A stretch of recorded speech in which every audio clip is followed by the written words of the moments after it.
Weather certainly turned out nice today. A little drizzle here and there, but the clouds kind of parted. Yeah, for the afternoon, that's good news, but we're in for a little bit of a change tonight, Cecile. Already the clouds are moving back in from the west, and another cold front is headed in this direction.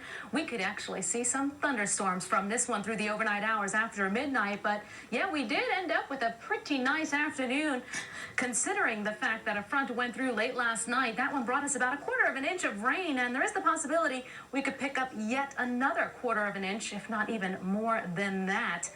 Let's take a look at that forecast through the overnight hours. We're looking for those temperatures generally to stay in the low to mid 50s.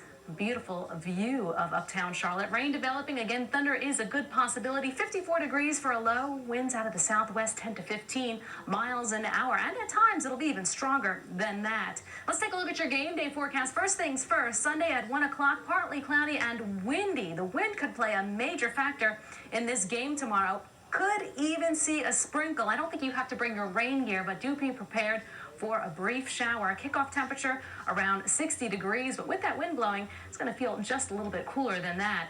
Up in the mountains, rain and thunder through the overnight hours, turning windy and much cooler. Look at the temperature range. Lows in the low 40s, highs perhaps in the mid 40s. That's the best you're going to do. Those numbers are going to be dropping off rapidly through Sunday night and Monday morning. 63 is your 7 o'clock temperature, dew point 56. Humidity is high, 80%, but look at how strong the winds are now. Southwest, 12 miles an hour. High on the day, 68. The low this morning, 53, putting us 4.5 degrees above normal. And as you can see, a little bit more than 1/4 of an inch of rain through this morning, putting us over 1/2 inch above normal for the month. Let's go ahead and show you Doppler radar network. Here it is. Nothing yet across the Piedmont, but already showers and thunderstorms pushing into the western sections. Asheville picking up a thunderstorm at this hour. And right where you see the cell in extreme western South Carolina, there is a thunderstorm warning in effect for that county.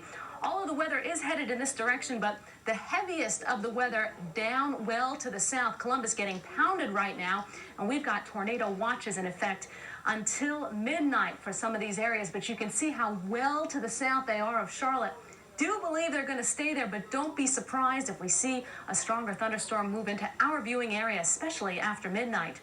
Here goes front number 1. That one passed through yesterday. Here's front number 2 right behind it, and that one has all of the serious weather with it. So once that front passes through late tonight, we should be clear for the remainder of the day Sunday, but the winds very strong with this system. We have high wind advisories in effect for much of the northeastern part of the country. Even the mountains could see an advisory come into effect later in the day. And still with enough of moisture left over from this system, by Monday morning, the mountains could be seeing some snow flurries from this system if all of this weren't enough. Let's take a look at your forecast for your day tomorrow. A shower early, then becoming partly cloudy and fairly breezy. Your high temperature is 66 degrees. Look at those winds out of the west, 10 to 20 miles an hour. And then after that, a slight cool down. We know what happens with the cold front. The air gets colder. And sure enough, high temperatures Monday and Tuesday in the upper 50s, lows near 40 degrees, and typical fall-like weather for the remainder of the week. Well, all this rain, all of the leaves are going to go, and you can't even go into the mountains to check them out. Well, we're pretty much at peak right now, so this is your last chance. Beautiful around here. Thanks, Teresa. Well, they are creepy, crawly creatures that